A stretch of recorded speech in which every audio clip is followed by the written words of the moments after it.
অসংখ্য মানুষের পঙ্গুত্ব বরণ করা, জেল এবং জুলুমের স্টিম রুলার এই জাতির উপর চাপিয়ে দেওয়া হয়েছিল। জাতির বিচক্ষণ গর্বিত নেতৃবৃন্দকে প্রতিহিংসার বশবর্তী হয়ে কাউকে বিচারিকভাবে হত্যা করা হয়েছে, আবার কাউকে বিনা বিচারে হত্যা করা হয়েছে।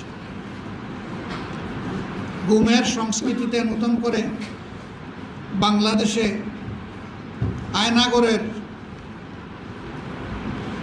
দুষ্ট সংস্কৃতি সংযোজন করা হয়েছে। জায়গায় জায়গায় আয়নাগর ছিল, এ বাস্তবতা আজকে কেউ অস্বীকার করে না। ইতিমধ্যে জাতিসংঘের ফ্যাক্ট ফাইন্ডিং কমিটি এবং মানবাধিকার কমিশন তারা জুলাই এবং আগস্টে ঘটে যাওয়া ঘটনাবলীর ব্যাপারে একটা রিপোর্ট পেশ করেছে। এই রিপোর্টে বিগত সরকারকে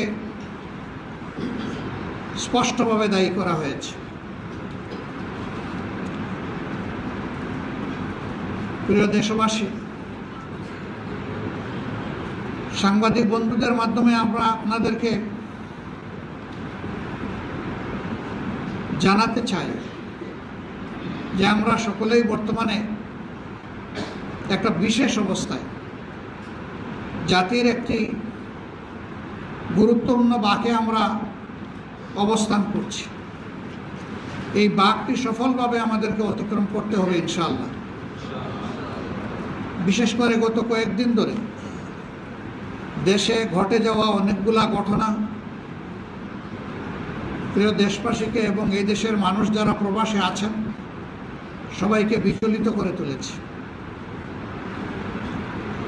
আমরা বিচলিত না হলেও এদিকে সতর্ক দৃষ্টি রাখছি। একটি দায়িত্বশীল সংগঠন হিসাবে এই পরিস্থিতিতে জামাত ইসলামী চুপ করে থাকতে পারে না। এই জন্য ইতিমধ্যেই আপনারা লক্ষ্য করেছেন বাংলাদেশ জামাত ইসলামী দ্রুততম সময়ের মধ্যে নির্বাহী পরিষদের সভায় মিলিত হয়েছে।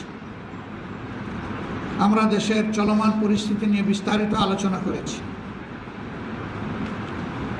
আলোচনার পরে আমরা উপসংহারে উপনীত হয়েছি সংঘাত এবং কাদা ছোড়াছুড়ির মধ্য দিয়ে জাতিকে আর অনিশ্চয়তার দিকে ঠেলে দেওয়া কোনো অবস্থায় সমীচীন হবে না।